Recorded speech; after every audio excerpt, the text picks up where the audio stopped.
আলাইহি ওয়াসাল্লাম বলতেছেন সবুজ শাকসবজির মতো আগের দিন যেই সবজিটা দেখে আসলেন বাজারে নতুন কি সুন্দর কালার, বিকেল বেলা গেলেন দেখলেন কালারটা মলিন হয়ে গেছে। দোকানদার সকালবেলা যে সবজিটা এক দাম 80 টাকা বলতেছিল, বিকেল বেলা 3টা 100 টাকা বলতেছে। একই সবজি পরিবর্তন হয়ে গেল। আল্লাহ রাসূল সাল্লাল্লাহু আলাইহি ওয়াসাল্লাম বোঝাতে চাচ্ছেন উম্মত, যতদিন পর্যন্ত তোমার দেহের মধ্যে শক্তি আছে, তোমার পকেটের মধ্যে টাকা আছে, যতদিন পর্যন্ত তুমি চলতে পারো, ততদিন পর্যন্ত দুনিয়ার দাম ওই সবজি তাজা সবজির মতো 80 টাকা। যেদিন থেকে পেটের মধ্যে পড়ে যাবে, যেদিন থেকে তোমার শরীরের সামর্থ্য শেষ হয়ে যাবে, তোমার সন্তানের কাছে ওই পুরাতন সবজির মতো 3টা 100 টাকা তুমি হয়ে যাবে। এটাই দুনিয়ার বাস্তবতা। কিন্তু আফসোস হলো এই, আমি যুগের পর যুগ এই বাস্তবতা দেখেও কেমন যেন আমি দেখছি না, বারবার কে যেন আমাকে আমার রবের ব্যাপারে ধোঁকায় ফেলে দিচ্ছে। আর এই কথা আল্লাহ তাআলা কোরআনে বলে দিয়েছেন, ইয়া আইয়ুহাল ইনসানু মা গাররাকা বিরাব্বিকাল কারীম। আল্লাহ বলেন, বান্দা দুনিয়ার একটা ব্যবসার মধ্যে লস খাওয়ার পর আবার ট্রাই করো কিভাবে এখানে ভালো করা যায়। একটা পরীক্ষার মধ্যে ফেল করার পর আবার ট্রাই করো কিভাবে এই পরীক্ষায় ভালো করা যায়। কিন্তু বান্দা বারবার আমি আল্লাহ তোমার প্রতি দয়া করি, আর বারবার তুমি আমার থেকে হারিয়ে যাও, আমাকে খোঁজার চেষ্টা করো না। তাই আল্লাহ বলতেছেন, মা গাররাকা বিরাব্বিকাল কারীম। ও বান্দা, তোমার দয়ালু রবের ব্যাপারে কোন জিনিস তোমাকে ধোঁকায় ফেলে দিল? অথচ বান্দা দুনিয়ার মধ্যে তুমি বাস্তবতা দেখো, যেই মানুষগুলো এক সময় তোমার সাথে দেখা করার জন্য অপেক্ষায় বসে থাকতো, আজকে তুমি হসপিটালে ভর্তি, তুমি অপেক্ষায় থাকো, ওই মানুষগুলো কখন তোমার সাথে দেখা করতে আসবে? আর এই দিকেও ইঙ্গিত করে দেখেন কোরআন কি মজা। যতগুলো পয়েন্ট আমি বের করতেছি, আমার আল্লাহ আমাদের সৃষ্টির হাজার হাজার বছর আগে এই পয়েন্টগুলো বলে রেখেছেন। আল্লাহ বলতেছেন, ওয়াতিলকাল আইয়ামু নুদাউলুহা বাইনান নাস। বান্দারে, আমি দিন ঘুরিয়ে দেই। যেই মানুষটা একদিন তোমার জন্য অপেক্ষা করত, আরেকদিন তুমি ওই মানুষটার জন্য অপেক্ষা করবে। বদলে যায়, বদলে যায় একরকম। সমাজের যে ছেলেটাকে এক সময় দোকান পাবি দিত না, আজকে যখন তার অর্থ হয়ে গেল, পয়সা হয়ে গেল, এখন দোকানদাররা ডাকে কিছু লাগবে কিনা। কেন? এই যে দিন পরিবর্তন হয়ে গেছে। আল্লাহ বলতেছেন, বান্দা দুনিয়ার দিন আমি পরিবর্তন করে দিব, গ্যারান্টি দিচ্ছি। তুমি শুধু আমার সাথে সম্পর্কটা ঠিক করো, দুনিয়ার দিন আমি ঘুরিয়ে দিব। একদিন কষ্ট করে পানির মধ্যে বিছানা, ঘরে পানি উঠে গেছে, থাকতেছো, বেশি দিন দূরে না, আমি আল্লাহ তোমাকে 5 তলার মালিক বানিয়ে দিব। কিন্তু বান্দা সাবধান, 5 তলায় থেকে তুমি যদি আমার সাথে সম্পর্কটা ছিন্ন করো, অচিরেই তোমার ঘরের পেছনের গরুস্থানে পানির মধ্যে তোমার সন্তান তোমাকে রেখে আসবে। আল্লাহ বোঝাচ্ছে। আল্লাহ তাআলা আমাদের দায়িত্ব দিলেন আল্লাহকে খোঁজার জন্য। তাহলে আল্লাহর অবস্থান কোথায়? আল্লাহ নিজে বলতেছেন, একটা পয়েন্ট আমরা বললাম, ওয়ানাহনু আতাওয়াবু ইলাইহি মিন হাবিলিল ওয়ারিদ। আল্লাহ বলতেছেন, বান্দা তোমার শাহরগের চাইতেও অনেক বেশি কাছে আমি আল্লাহ কাছে। অন্য আয়াতের মধ্যে আল্লাহ তাআলা বলেন, ওয়ানাহনু আকরাবু ইলাইহি মিনকুম ওয়ালাকিন লা তুবসিরুন। আল্লাহ বলেন, বান্দা তুমি তোমার নিজের যত কাছে, খেয়াল করবেন শব্দটা, তুমি তোমার নিজের যত কাছে, এর চাইতে আমি আল্লাহ অনেক বেশি কাছে। কিন্তু ওয়ালাকিন লা তুবসিরুন। বান্দা তুমি তোমার নিজেকে দেখতে পাও, কিন্তু আমি আল্লাহকে তুমি দেখতে পাও না। আফসোসের যে ঘরের মধ্যে একজন মানুষ বসা আছে, আপনি 2 ঘন্টা অপেক্ষা করে চলে আসলেন, এরপর যখন তিনি আপনাকে বললেন যে আপনি ঘরে আসলেন, কোনো কথা বললেন না, চলে গেলেন।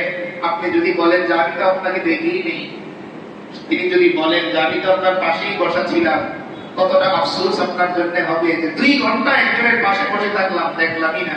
চোখ আছে, দেমাগ আছে, আলো ছিল, সব ছিল। আল্লাহ বলতেছেন, বান্দা তোমাকে কি আমি চোখ দেই নেই? চোখ দিয়েছি, তোমাকে দেমাগ দেই নেই? দেমাগ দিয়েছি।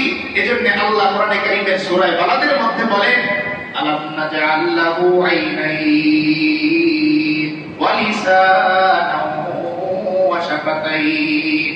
আল্লাহ বলেন, বান্দা তোমাকে 2টা চোখ দিয়ে আমি দেই নাই। যেই চোখ দিয়ে তুমি দানের রং দেখতে, যেই চোখ দিয়ে গাড়ি দেখে দেখে আফসোস করতে, আরে এমন একটা সুন্দর গাড়ি যদি আমার হতো, বড় একটা বিল্ডিং দেখে আফসোস করতে, এমন একটা বিল্ডিং যদি আমার হতো। বিশাল একটা প্লট দেখে তুমি আফসোস করতে, এমন একটা প্লট যদি আমার হতো। একজন শিক্ষিত ছেলেকে দেখে আফসোস করতে, আমার ছেলেও যদি এমন শিক্ষিত হতে পারতো। কিন্তু বান্দা, কোনদিন তুমি আফসোস করলে না যে একজন মানুষ চোখ আছে আমার মতোই কিংবা চোখ নাই, সে নামাজ পড়ে, সে কোন মজা পেল, আর আমার চোখ আছে এরপরেও নামাজে যাই না, আমি কি হারালাম? আল্লাহ বলতেছেন তোমার চোখ দেইনি, আমি চোখ দিয়েছি। ওয়ালিসানা ওয়া শাফাতাইন, বলার জন্য জিহ্বা দিয়েছি, দুইটা ঠোঁট দিয়েছি। দুনিয়ার কত মানুষের কাছে তুমি কত কিছু চেয়েছো, দুনিয়ার কত মানুষের কাছে কত কিছু আবদার তুমি করেছো, কিন্তু বান্দা কোথায়? কোনদিন তো তুমি আমার কাছে আবদার করলে না যে আল্লাহ আমি আপনার সন্তুষ্টি চাই। আমাদের জন্য আরো বড় আফসোসের যে আমরা দোয়ার মধ্যে বলি আল্লাহ আমার ছেলেটাকে সুস্থ করে দেন, আমার বাড়ির ঝামেলাটা দূর করে দেন, আমার ছেলের চাকরিটা কনফার্ম করেন, আমার শরীরের অসুস্থতা দূর করে দেন। কিন্তু দোয়ার মাঝখানে আমি বলি না ও আল্লাহ আমি যেন আপনাকে পেয়ে যাই, এই তৌফিক আপনি আমাকে দান করেন। একটু খেয়াল করে কথাগুলো আমরা শুনবো। দোয়া আমরা করি, দোয়ার মধ্যে প্রথমেই আল্লাহকে চাই, ও আল্লাহ আমি আপনাকে চাই, আপনাকে পাওয়ার পর আমি আর কিচ্ছু চাই না। কারণ যিনি আল্লাহকে পেলেন তিনি পুরো আল্লাহর বাদশাহী পুরোটাই পেয়ে গেলেন, আর যিনি আল্লাহকে পেলেন না, দুনিয়ার সব পাওয়ার পরেও তার জায়গা 3.5 হাত মাটির ঘর পানির উপরে। আজকের এই দিনে কত মানুষ বিদায় হয়ে গেছে, কারো কবরের মধ্যে ঢালাই দেওয়া হবে না, অথচ মাটির ঘরে থাকে, তার মনে মনে নিয়ত যে এই ঘরটার নিচের ফ্লোরটা অন্তত একদিন আমি ঢালাই করব।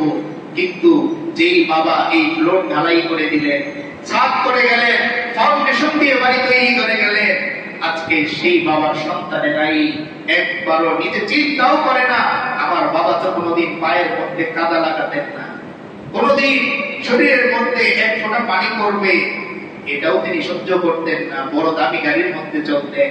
কিন্তু আজকে ওই বাবার সন্তানেরাই আজকের এই দিনে বহু জায়গায় হবে পানির উপরে আরেকজনের মায়া লাগে, একটু পরে কবর দেই, একটু পরে দাফন করি, বৃষ্টি হচ্ছে, কিন্তু সন্তানেরা বলে দিয়ে দে, লাশ উপরে থাকলে কষ্ট হয়। তখন বাবার কষ্ট বুঝে আসে, কিন্তু এটা বুঝে আসে না যে বাবা যে কষ্ট করে এই দালান করে গেলে, এখানেও তো বাবার কষ্ট ছিল। আমার এই বাবা এক সময় হেঁটে হেঁটে স্কুলে কলেজে তিনি গিয়েছেন, নিজে 10 টাকা 5 টাকা নাস্তার টাকা বাঁচিয়ে বাঁচিয়ে এরপর আমাদের জন্য আজকে এত কিছু করে গেলেন, তাকে কিভাবে এই মাটির উপর রেখে চলে যায় একবারও মনে আসে।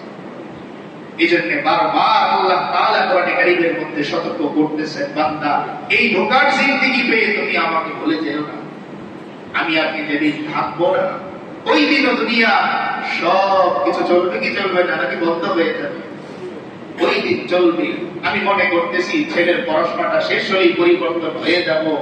মনে রাখবে আপনি না থাকলেও আপনার ছেলের পড়াশোনা চলবে।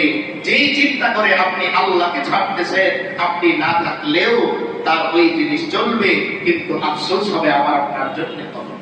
কারণ আমাকে আপনাকে দায়িত্ব দেওয়া হয়নি সন্তানকে মানুষ করে আল্লাহকে হারানোর জন্য, বরং দায়িত্ব দেওয়া হয়েছে আল্লাহকে সন্তুষ্ট করে এরপর দুনিয়া থেকে যাওয়ার জন্য। এই জন্য যে নিজের মূল মালিককে সন্তুষ্ট রাখতে পারে সে সকলকে সন্তুষ্ট রাখতে পারে, আর যে মালিককে অসন্তুষ্ট রাখে সে কাউকে কি করতে পারে না, সন্তুষ্ট করতে পারে না। আমাদের মূল ভেজাল হচ্ছে আমরা আল্লাহকে সন্তুষ্ট করতে পারি না, যার কারণে আমার ছেলের অভিযোগ বাবা আমার জন্য কিছুই করে নাই, আমার পরিবারের অভিযোগ আমার স্বামী আমার জন্য কিছুই করে নাই, আমার বাবার অভিযোগ আমার সন্তান আমার জন্য কিছুই করে নাই। পৃথিবীর মানুষ আজীবন এই কথা বলে যাবে আপনি কিছুই করতে পারেন নাই। তাই আল্লাহ তাআলা বলতেছেন, বান্দা দুনিয়ার কিছু করতে তুমি পারলে কি পারলে না, এর হিসাব হবেই না, কেবলমাত্র হিসাব হবে আখিরাতের জন্য তুমি কি করেছো। এই জন্য হাসরের ময়দানে কোন সন্তান যদি এই কথা বলে, আল্লাহ আমার বাবা আমাদেরকে 5 তলা বাড়ি করে নিয়ে যেতে পারে নাই, শাস্তি হবে? হবে না। কিন্তু সন্তান যদি 10 তলা পাওয়ার পরেও এই কথা বলে, আল্লাহ আমার বাবা আমাকে দিন শিক্ষা দিতে পারে নাই, আল্লাহ আপনাকে হ্যান্ডকাপ লাগাবেন, আপনাকে ধরবেন। এই জন্য দুনিয়ার উন্নতি নয়, বরং আখিরাতের উন্নতি কিভাবে করা যায় এই ফিকির নিয়ে যেন আমরা থাকি। তো আল্লাহ তাআলা 2 নম্বরে বলেন, আমি তোমার নিজের থেকেও বান্দা অনেক কাছে, কিন্তু ওয়ালা ইল্লা তুবসিরুন, বান্দা তুমি আমাকে দেখতে পাও। এখন কিভাবে খুঁজলে আমি আল্লাহকে পাবো? আল্লাহ তো আমার কাছে আছেন, কিন্তু আমি পাবো কিভাবে? এটা ফর্মুলা আল্লাহ তাআলা শুরুতে যে আয়াত তেলাওয়াত করেছি আমরা খুতবার মধ্যে, এখানে আল্লাহ তাআলা বলেছেন, ইয়া আইয়ুহাল্লাযীনা আমানু যকুরুল্লাহা যিকরান কাসীরা ওয়াসাব্বিহুহু বুকরাতাও ওয়া আসীলা। আল্লাহ বলেন, ও ঈমানদার বান্দা বান্দীরা, যকুরুল্লাহ, তোমরা আমি আল্লাহর জিকির করো, যিকরান কাসীরা, বেশি পরিমাণে জিকির। হাদিসের মধ্যে রাসূল করিম সাল্লাল্লাহু আলাইহি ওয়াসাল্লামকে প্রশ্ন করা হয়, বেশি পরিমাণ জিকির কাকে বলে?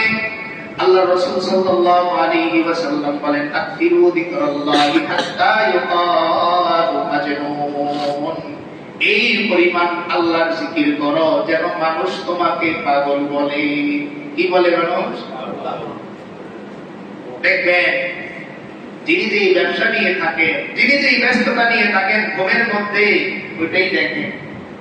উনি বসে থাকেন, মাথার মধ্যে ওই প্ল্যানই চলতে থাকে।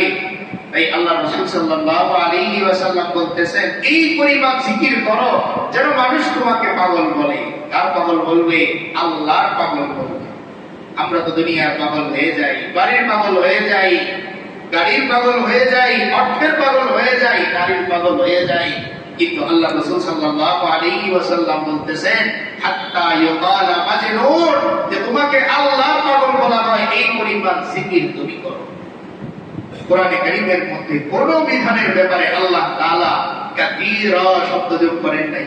বেশি বেশি নামাজ পড়ো, বেশি বেশি রোজা রাখো, বেশি বেশি যাকাত দাও, এই কথা বলেন নাই কোথাও, কিন্তু বলেছেন উযকুরুল্লাহা যিকরান কাসীরা, বেশি পরিমাণে জিকির করো। কারণ আল্লাহকে খুঁজে পাওয়ার সবচেয়ে সহজ মাধ্যমগুলোর মধ্যে অন্যতম হচ্ছে আল্লাহ আল্লাহর জিকির করা, সুবহানাল্লাহ তাসবিহ জিকির করা, আলহামদুলিল্লাহ তাসবিহ জিকির করা, আল্লাহু আকবার তাসবিহ জিকির করা, লা ইলাহা ইল্লাল্লাহ জিকির